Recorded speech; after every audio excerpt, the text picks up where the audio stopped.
What's up, everybody? We are going to look at the Phoenix housing market data, okay, from where it is today compared to where it was 20 years ago, 2005. All right. Now, we all know 2005, if you have a memory that serves you decently, you know that '05, man, it was the good times, right?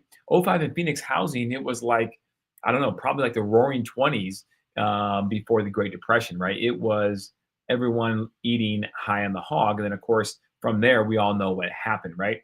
The Great Recession occurred and housing markets crashed, guys. So we are going to dive in and give you a comparison so that you can make your own inferences on, whether or not you think the market is in a similar condition in Phoenix as it was in 2005, because we know what happened after 2005. So what will happen in 2026, 2027, 28, and on? I think you're going to have a somewhat different outlook as to what's happening, but you guys be the judge, right? You let me know what you think on this. We're going to show the comparisons as to active listings, pending listings, so supply. Then we're going to do sales per month, sales per year, price per square foot of sales, demand, right? Supply, demand, where do we stand in '05 and where do we stand today? And we'll see if there's any similarities or differences in those data points spanning 20 years, guys, because 20 years is how long I've been in the real estate game.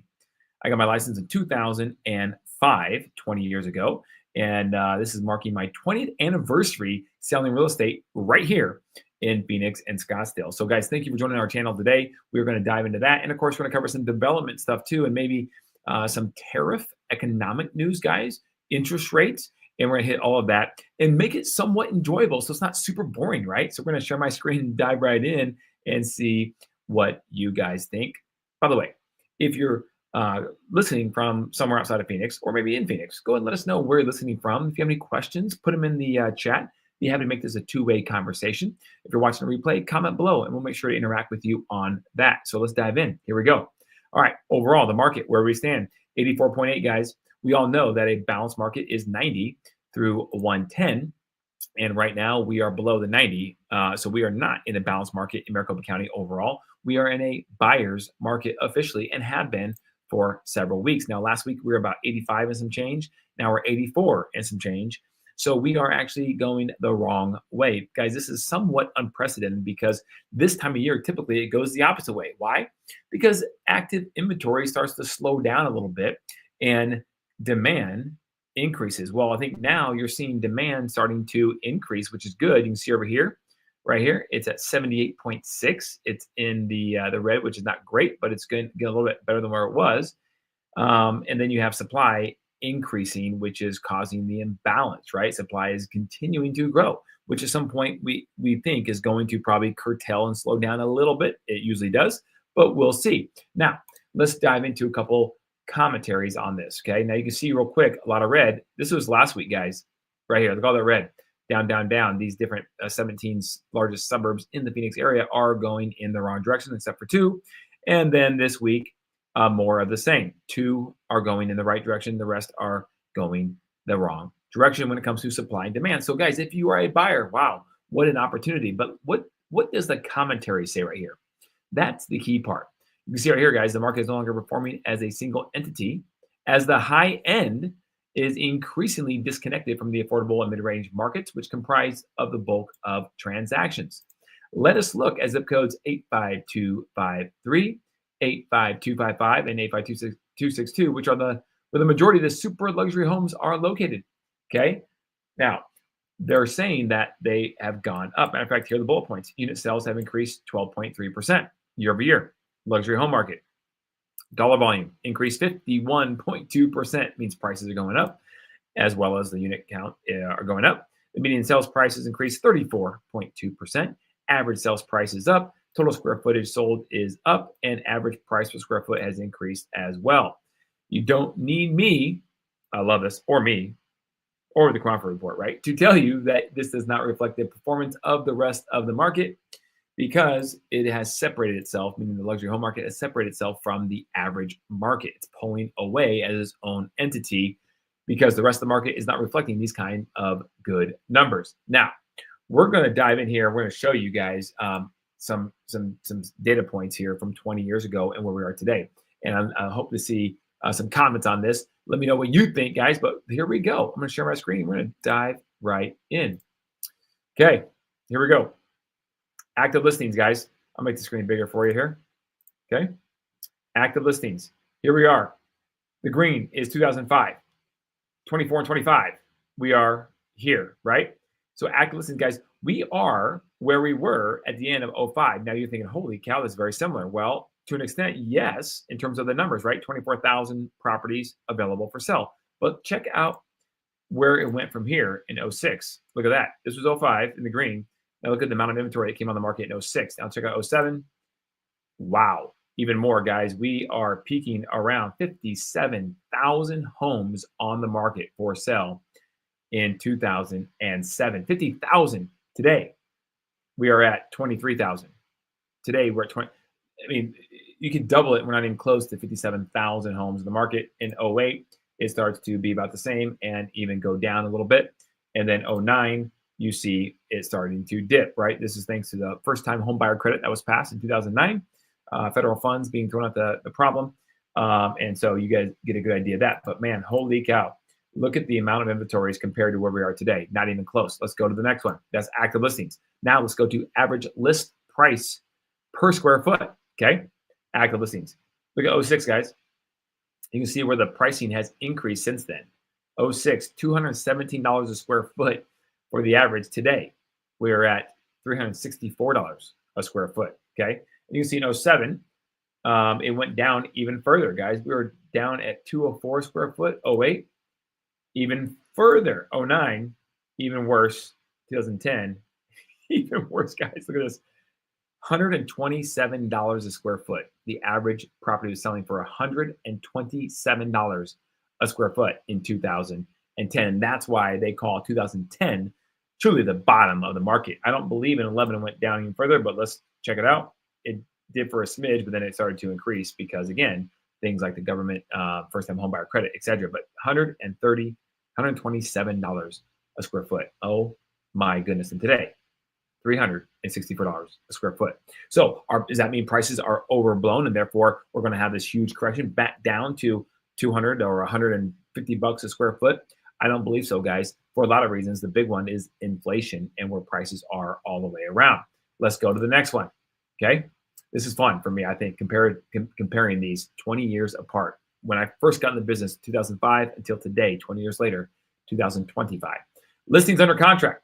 You can see in 05, you see there are 13,000 up here, and it started to go down. Why? Because inventory started to shrink. Why? Because everybody and their mom literally were buying homes, even if they could not afford them, because of speculation back in 05, fueling the soon-to-be economic housing collapse in 06, 7, 8, 9. Okay, so here we go. 06, listings under contract, we're still lower. Okay, so we are where we are today at 8,100 listings under contract. Well, you can see it bounced around 8 to 9,000 for most of 2006 and started to go down. And then, of course, 07, it went down even further. Why? Because, again, people were not buying and inventory was increasing. Okay. But you can see that this spike with the pink line from 2025 is good. That means people are buying homes on the market for sale. Okay. This is increasing. Now, hopefully, this continues to increase up in this mark where we get to about this $9,000 number range for listings under contract. Guys, if we can put 9,000 under contract, that is a healthy market. Now we just need supply to not continue to increase, and prices in a balanced market will more so return. But again, remember, guys, in most of Maricopa County, we are in a balanced market. If not a seller's market still, it's just going the wrong way. See, look, anything above 110 is a seller's market. So number 1 through 7 is technically still in a seller's market. Okay, but overall, Maricopa County 84.8, we are in a buyer's market. Okay, but it depends where you purchase. Real estate is very micro niche. It is localized, right? Okay, let's go to the next one. Here we go. Months of supply. In 06, it peaked out here at 8.5 months of supply. So what does that mean, guys? Months of supply simply means that if all homes that are on the market today were sold, how long would it take for them all to go away as long as no other new properties came on the market. Well, in '06, it would have taken 8.5 months to sell through all of the inventory on the market. Today, we are hovering below 5, okay, months of active supply right here, okay? 4.6 right now. So 4.6, that's not bad. That indicates more of a balanced market. Obviously, when you're at 8.5, you are not in a healthy balanced market. You are severely in a buyer's market. Let's look at '07, see what happened. Even worse, guys, look at this. 17 months of supply in '07. 17 months, guys, of inventory of supply. '08, okay? It peaked out up here at 18 months of supply. And then '09, did it get worse? No, it did not. And 10, it did not get worse, guys. So we're looking at '08, peaking out at 18 months of supply. Today, again, to reiterate, we're at 4.6 months of supply. Okay, now let's look 20 years ago at pending listings. Okay, pending listings. Right now in '05, it peaked out, that's right about here in April, 11,613 pending listings. This is good. This is really good. Where are we at today? We're going in the right direction. We're obviously far less at 4,800 homes that are pending for sale right now.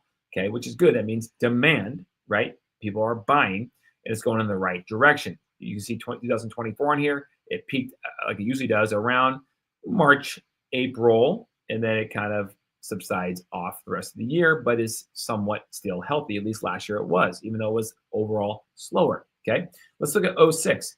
Pending listings down. Why? The market started to correct. '07. I mean, significant differences, guys. So right now, if you can see something between 23, look at 23, guys. I'm overlay this purple. All this is, there's not a big gap between these. Look at the gap between '06 and '08, the blue and the green. Significant. You can see it happening right in front of your eyes that the market is correcting and it's not going in the right direction back then, okay? Not happening right now, not the same. Sales per month, okay? You can see a lot of sales in '05. Everybody was drunk on real estate juice, and they were buying everything they could. And look what happened.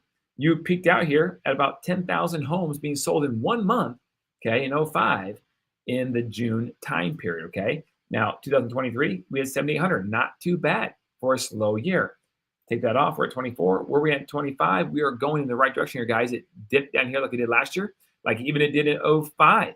But then it turned around, and it's going in the right direction right now. So this is good.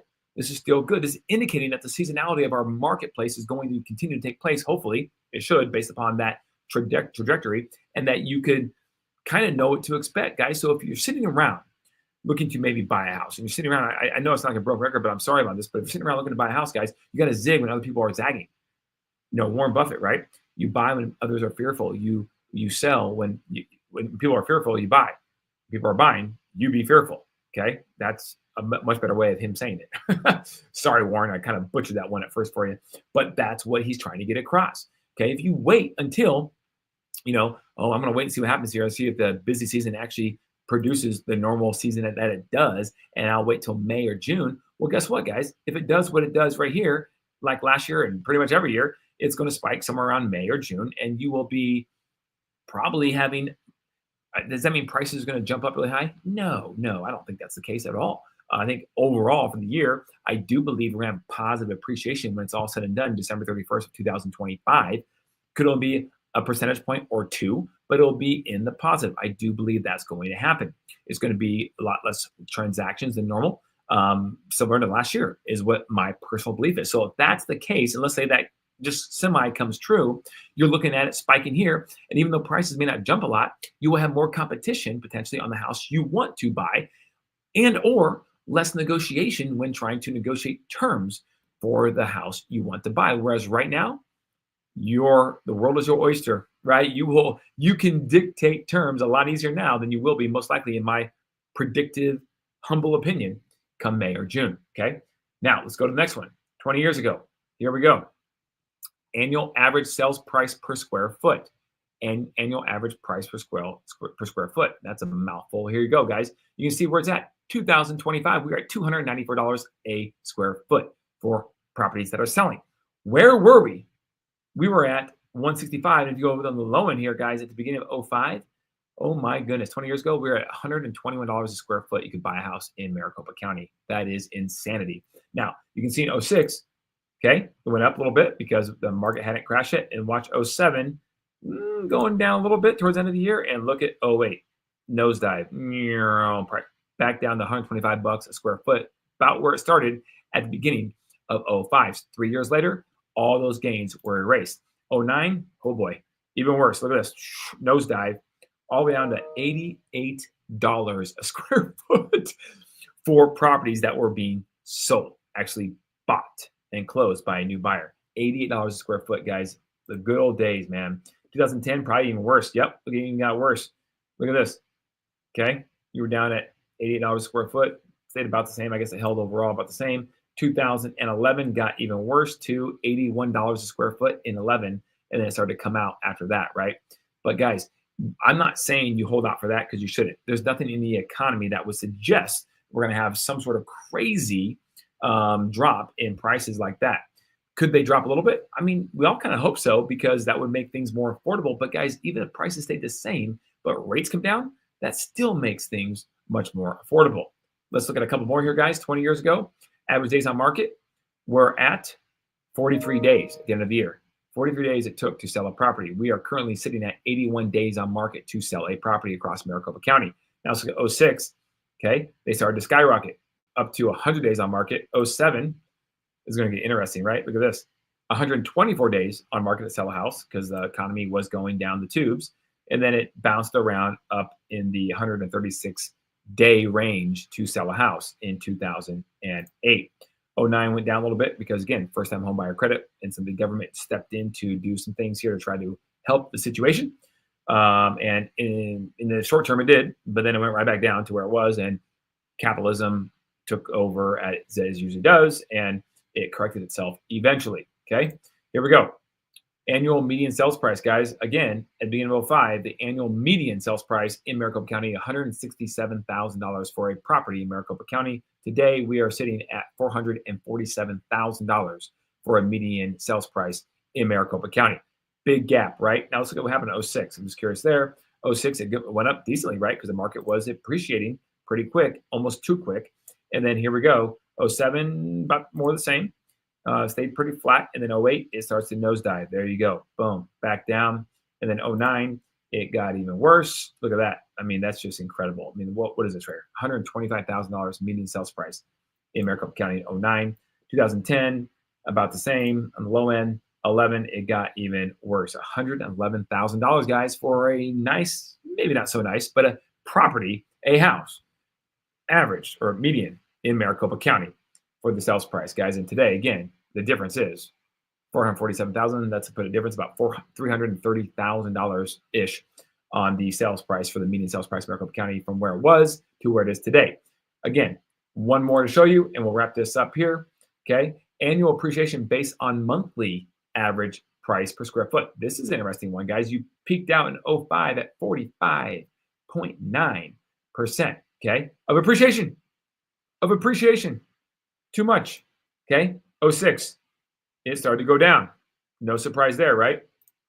'07, oh boy, starting to stay around '06, '08, and then it started to get worse from there. Look at '08 down here.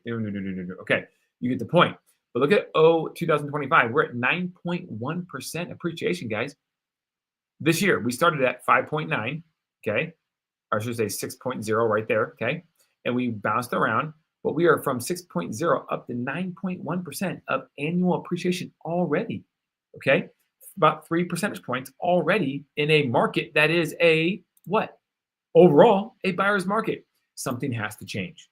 Something has to change. Either A, these numbers have to go a lot more green, okay, and not continuing to slide, or B, this cannot hold. This appreciation, positive appreciation of about 3 points this year alone in 2025. But we'll see what happens, okay? Guys, if you're looking back on it just a little while ago, look at 2022 right here. Let's overlay that, okay? That is right here. Look at this. That second half of 2022, quarter four 2022 was a great time to buy a house. Market was sinking because in 23, which is this blue guy right here. Oh, sorry. Let me take out 07, 08. In 2023, the purple fuchsia one, it started to bounce and it got a little lower in May, but then it came back up. Okay, so 2022, beginning of 2023 was a great time.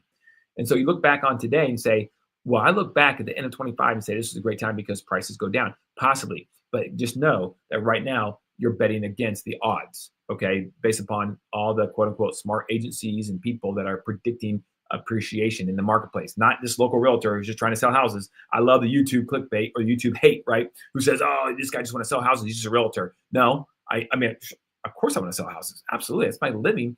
But I'm not going to tell you the wrong thing because I know if I tell you the truth and give you the data, you'll come back around and use me at some point in the future because Lord willing, I'll still be doing this for a long time.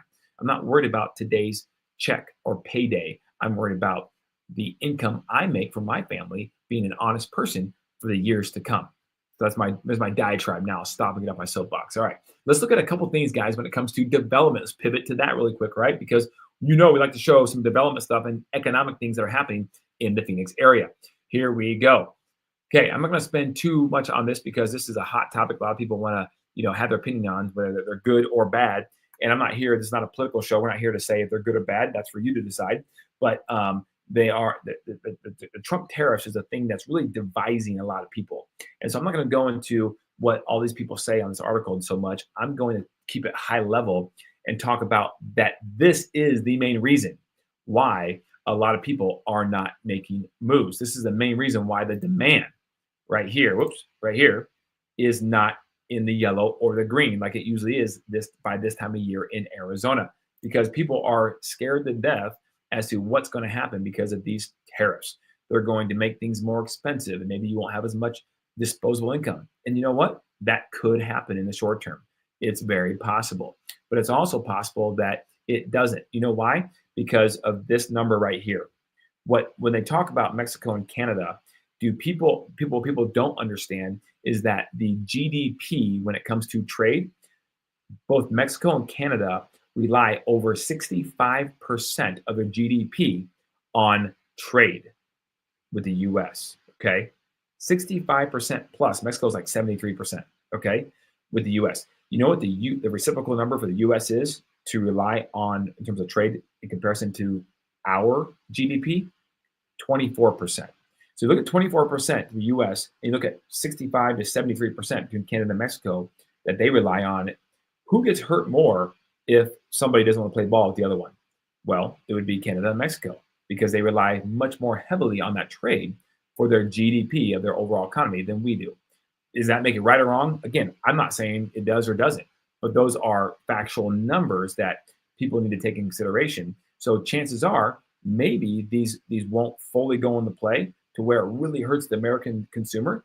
Let's hope not, okay? Because hopefully there's some posturing here. Hopefully there's a negotiation angle here and that we'll see what happens when this all rolls out. But guys, there's a lot of people who are waiting on the sidelines right now, not jumping into a housing market decision, selling or buying or investing, because they're waiting to see what happens here, guys. And I'm not saying that's right or wrong. That might be a smart thing to do. And it's all said and done. We'll see in a few months or maybe by the end of the year or by next year if that ends up being good or not.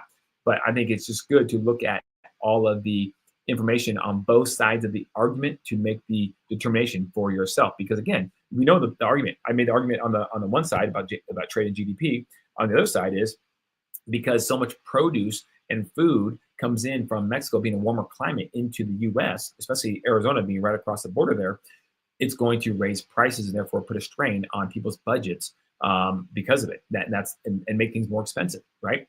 So that's the argument on the other side of it. So it just depends on where you think it will go. But at the end of the day, that's a big reason why mortgage rates are still where they are, around 7%. But the good news is, guys, temporarily, look at this headline here. Mortgage rates end week at lowest levels since December 18th. Now, December 18th is not that far ago, so that's not like it's a big shocking article, a news article, but it is a good thing because they are actually going back down a little bit, okay, to 6.89% from being just at 7 or above. So that's some short-term good news, okay? Now let's go back to the development news and what's going on around Phoenix, guys. This is important. I mean, if you want to know about indoor inflatable bounce parks, I mean, this is the spot, right? Come check out our YouTube Live Phoenix channel to know about this. I'm just kidding, guys, but this is things that are happening around Phoenix, guys. I don't know where you're from, but in the summertime in Phoenix, it gets hot. And so this is big business now.